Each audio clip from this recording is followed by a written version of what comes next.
Hai adik-adik, kembali lagi dengan Kak Rina di online class 101. Kali ini kita akan belajar kelas 3 tema 3, subtema 2, wujud benda.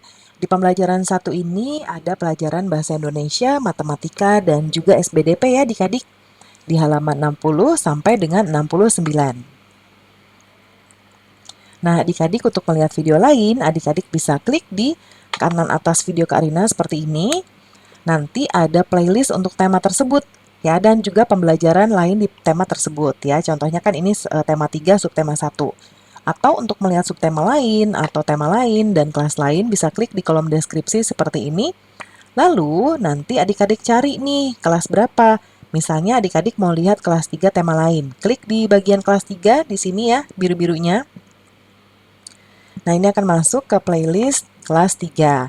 Nah, temanya ada di kelompokan lagi nih. Tema 1, tema 3, tema 2, dan seterusnya. Contohnya, adik-adik mau lihat kelas 3 tema 2. Diklik di sini ya. Nanti video yang pertama diputar adalah yang halaman paling awal.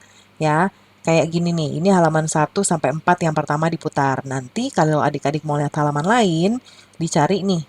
Nih, diemin aja kayak gini nanti muncul tuh ya. Halaman 30, halaman berapa ya. Kita mulai yuk adik-adik.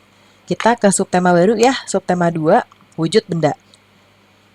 Nah, adik-adik manusia tuh nggak bisa lepas dari benda di sekitarnya adik-adik, ya kan? Kayak misalnya kita aja butuh banget banyak sekali benda. Contohnya pulpen untuk menulis, pensil untuk menulis, buku ya, dan lain sebagainya.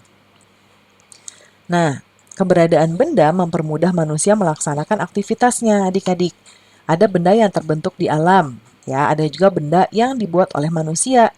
Nah, batu, air, dan pasir merupakan benda yang terbentuk di alam, ya. Kemudian mobil, gunting, dan kertas merupakan benda yang dibuat oleh manusia.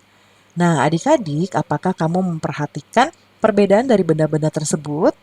Nah, benda itu dapat dikelompokkan dalam 3 wujud adik-adik ya. Misalnya apa aja sih Kak Rina? Yuk, nah ini yang mau kita pelajarin ya. Nah, wujud benda. Setiap benda pasti memiliki wujud. Wujud tuh bentuk adik-adik ya. Wujud bentuk ya. Nah, wujud ada 3. Padat, cair, dan gas. Nah, contoh. Tas, buku, dan pensil itu adalah contoh dari wujud padat. Lalu minyak dan air itu cair. Lalu gas hidrogen adik-adik tahu balon, balonnya tapi yang bisa terbang ya. Yang kalau apa bapak-bapak penjual balonnya tuh bawa-bawa kayak tabung-tabung gitu, itu namanya gas hidrogen. Jadi dia kalau misalnya kita beli harus digantungin di batu ya atau pemberat supaya dia nggak terbang. Karena kalau dilepas dia akan terbang tinggi ya. Nah itu namanya gas hidrogen ya, dia wujudnya itu gas. Nah adik-adik bisa menyebutkan contoh lain kah mungkin ya? Nah, ini ada bagannya ya, ada bagannya dari wujud benda ya terbagi 3 yaitu padat, cair, dan gas. Nah, kita lanjut lagi di dapur. Dayu melihat benda-benda yang digunakan untuk memasak. Banyak pula bahan-bahan untuk dimasak. Contohnya apa? Ada cabai, bawang, minyak goreng, dan juga kecap ya di dapur ibu ya. Nah, kita perhatikan gambar dapur rumah Dayu berikut ini. Nih, dapur ibunya Dayu. Tuh, lihat ada banyak sekali benda ya adik-adik ya di sini ya. Nih, ada yang buat menggoreng, penggorengan, kompor, dan lain-lain. Nah, kita setelah amati, kelompokkan benda-benda yang ada di dalam gambar sesuai wujudnya. Nanti tuliskan hasil pengamatannya di tabel berikutnya. Nah, yang benda padat kita coba lihat. Benda padat ada nih, botol ya adik-adik. Karina kasih tanda P. Terus ada nih panci ya. Panci ini padat. Terus ada lagi nggak adik-adik? Ini sendok ya. Ini padat. Terus ada nih teflon. Ya, ini juga benda padat. Terus kompor. Ini juga benda padat. Ya, kita tuliskan di sini ya. Di sini. Yang pertama tadi kita sebutkan apa ya adik-adik ya? Botol ya. Botol. Kemudian panci. Kemudian apalagi tadi ya? Sendok. Lalu ada juga tadi teflon dan juga kompornya. Kemudian benda cair. Nah, kalau benda cair kita lihat di sini. Eh, Ibu punya minyak goreng nggak? Nah, kalau tadi kan ini botol ya yang kita pakai untuk sebagai benda padat. Nah, kalau sekarang adik-adik ini isinya nih yang warnanya kayak agak kuning-kuningan gini. Ini Karina kasih contoh cair, minyak goreng. Terus nih air yang ada di dalam sini ya, yang ada di dalam panci ini cair, benda cair air karena lagi masak air ibu ya. Lalu apalagi nih adik-adik? Kita lihat kecap mungkin ini ya, kecap ya. Yuk kita tulis dulu. Jadi kita temukan ada 3, air, minyak goreng,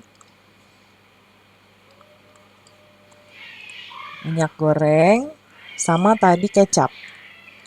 Kemudian benda gas. Nah, kalau benda gas ini kita lihat nih, ini itu uap air adik-adik. Ya, kita tulis gas. Kemudian apalagi ya? Kalau di gambar ini sih cuman itu aja adik-adik. Ya. Kalau ini sebenarnya masakan kadang-kadang juga ada, tapi ini di gambar nggak dikasih tahu. Ya, jadi kita uap air. Ya, uap air. Nah, seperti ini. Sekarang kita ke yang berikutnya. Amati lingkungan sekolahmu.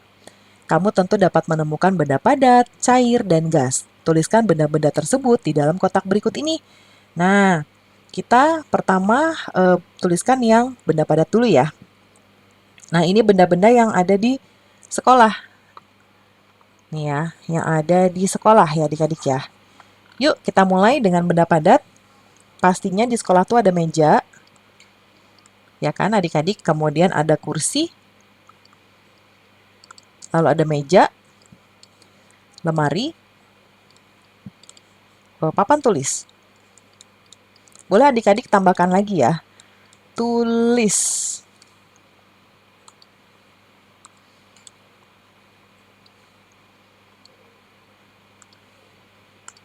Papan tulis. Lalu kalau benda cair yang ada di sekolah, mungkin Kak Rina, air pasti ya, air ada. Kemudian kalau sekarang mungkin ada hand sanitizer ya adik-adik ya. Sanitizer tuh pakai Z ya, sanitizer. Lalu mungkin sabun cair ya di tempat cuci tangan. Nanti tambahkan kalau adik-adik melihat yang lain. Nah, kalau benda gas mungkin kalau di kantin ada yang lagi rebus air untuk bikin kopi ya, itu ada uap air. Dan gas ya, kalau ibu-ibu penjual kantin mungkin memasaknya pasti ada gas ya. Gas LPG yang tabung-tabung gas gitu ya. Sekarang berikutnya adik-adik. Kita mau jawab pertanyaan.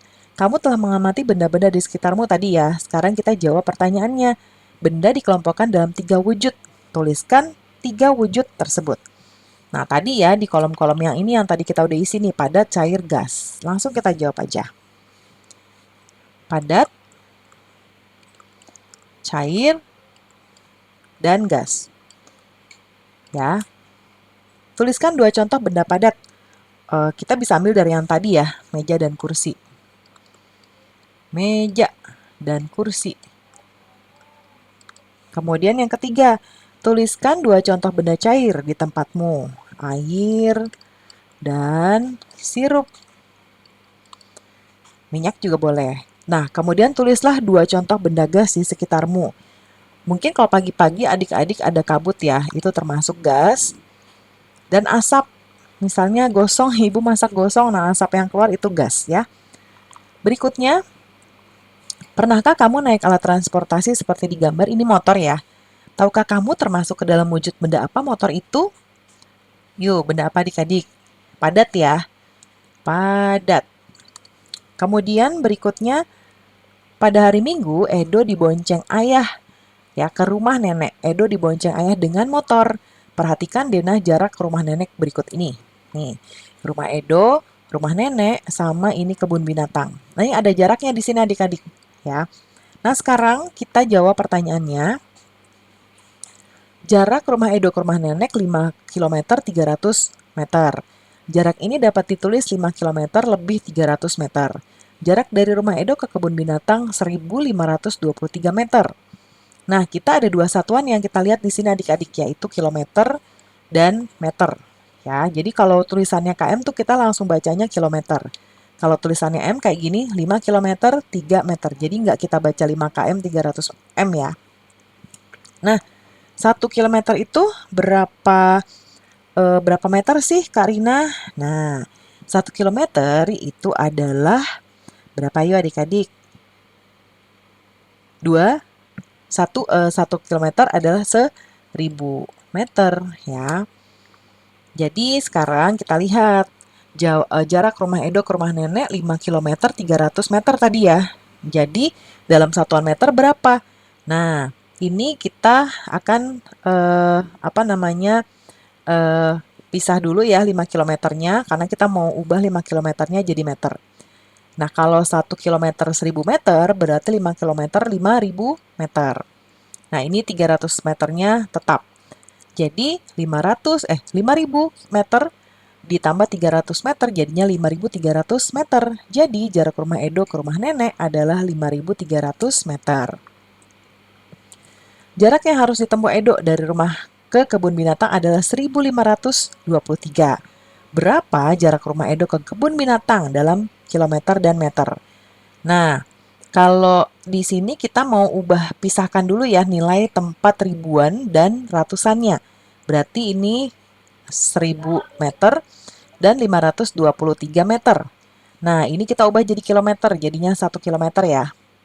Dan 523 meter. Nah, kita lanjut, ada bermacam-macam bentuk bangunan, juga bahan pembentuk bangunan tersebut. Perhatikan denah jarak antar bangunan berikut ini. Ada rumah sekolah, pasar, pos, rumah sakit, rumah Udin, rumah Siti. Nanti ada jaraknya masing-masing ya adik-adik ya. Sekarang kita tentukan jaraknya dalam satuan meter. Rumah Siti ke sekolah. Siti mana? Ini Siti, sekolah itu ada di sini. Berarti ini 5 km dan 100 meter. Nah, 5 km dan 100 meter. Berarti berapa nih adik-adik? Nah, kilometernya kan 1 kilometer 1000 ya. Berarti ini 5000 kilometer ya, tambah 100 jadinya 5100 meter. Kemudian rumah Udin ke kantor pos. Ini ya, 2 km 850 meter. Berarti 2.850. Nah, 2 kilometernya jadi 2000 meter. Berarti kalau dalam meter 2850 meter ya. Sekarang rumah Siti ke rumah Udin. Tadi 6 nih. Siti ke Udin ini ya. 6 km 350 meter. Berarti ini 6 km, di sini 350. Berarti adik-adik 6 ini jadi 6000 ya. Jadi 6350. Sekarang rumah Siti ke pasar. Ini Siti, ini pasar. Jadi 6 km 50 meter.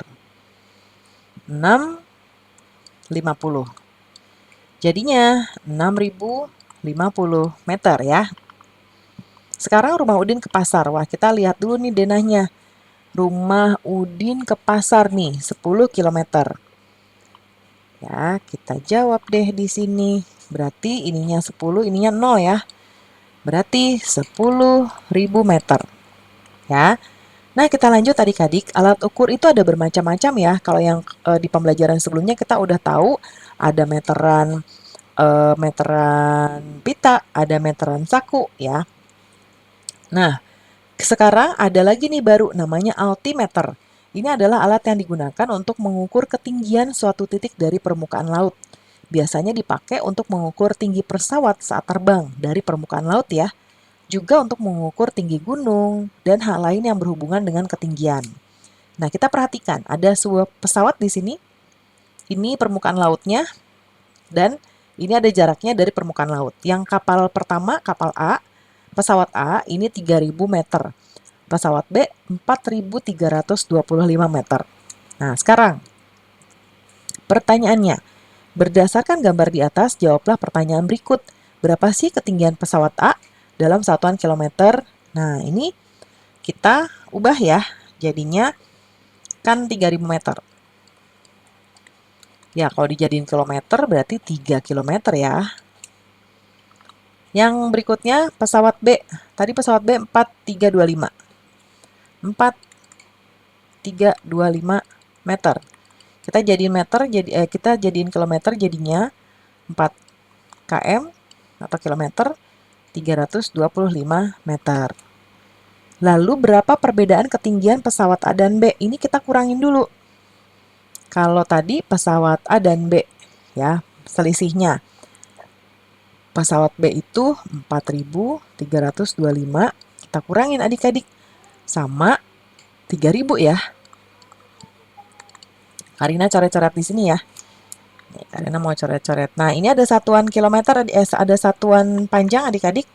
Ya, satuan ukuran gitu. Nah, ini ada biasa kita pakai tangga. Ini mungkin Karina hanya sekilas aja karena nanti akan ada di pembelajaran-pelajaran berikutnya.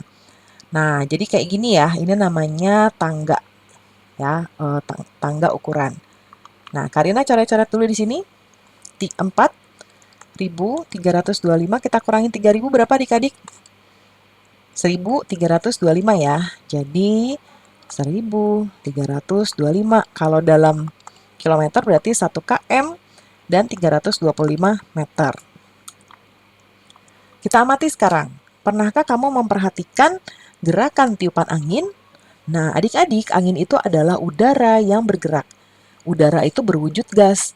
Nah, gas itu tidak terlihat ya, tapi bisa kita rasakan. Ya, misalnya dari baunya atau dari hawanya. Tiupan angin ada yang kencang, lembut, dan sepoi-sepoi. Ini juga bisa kita rasakan ya kan kalau adik-adik misalnya, aduh gerah banget nih. Adik-adik duduk di bawah pohon tuh ada angin yang berhembus. Itu berasa, tapi nggak bisa kita lihat. Ada juga angin yang bertiup sangat kencang, seperti angin topan, angin puting beliung, dan lain-lain. Sekarang coba kamu bergerak seolah-olah kertas yang tertiup angin. Seperti ini. Ya, nih gerakan angin sepoi-sepoi ya. Jadi gerakannya tuh lemah, agak ke kiri, ke kanan, geraknya lambat ya. Nah, kemudian kalau puting beliung tuh kita muter-muter, ya kayak lagi muter, gerakannya cepat. Ya, tuh kayak gini atau muternya seperti ini, ya. Nanti ikuti petunjuk dari Bapak Ibu guru juga ya adik-adik ya. Nah, dengan mengikuti gerakan tadi, kamu dapat membedakan adik-adik gerakan kuat dan gerakan lemah. Dalam tarian, selain gerakan tangan, ada juga gerakan langkah kaki. Gerakan tangan dan kaki harus selaras dengan irama yang mengiringi. Sekarang coba deh kita berlatih dulu ya adik-adik ya. Iringi dengan lagu juga kalau adik-adik suka. Nah, jadi nanti berlatihnya seperti ini. Ya. Kalau ini mungkin harus dipraktekkan oleh Bapak Ibu guru ya. Nah, pembelajaran kita sudah selesai adik-adik. Terima kasih sudah menonton sampai akhir. Mohon dimaafkan apabila ada kesalahan dalam perkataan maupun dalam materi yang diberikan. Sampai jumpa di pembelajaran berikutnya. Dadah!